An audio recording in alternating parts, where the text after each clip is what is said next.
Shout out sa inyo. For today's video, pag-uusapan natin ngayon kung choice ko ba o napipilitan na pagpunta ko dito.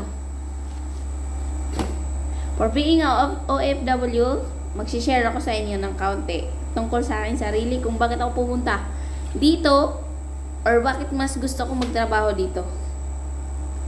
Okay? Kwento ko muna yung kakapiranggot lang na buhay ko. For me, choice ko na nagpunta dito. Ibig sabihin, gusto ko at walang kahit sinong nagdikta sa akin bago ako pumunta dito. Buong buo ang loob ko at pinag-isipan kong mabuti. Isang taon na akong nag-isip ha, isang taon. Umabot ng 7 months ang process ng papers ko pero okay lang.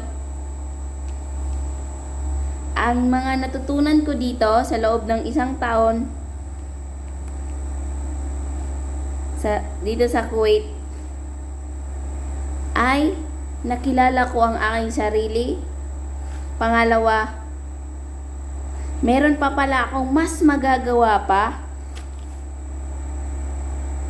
at ikakatagumpay ko pa pag maniwala ka sa sarili mo. Mangyayari at mangyayari mo talaga. Bye.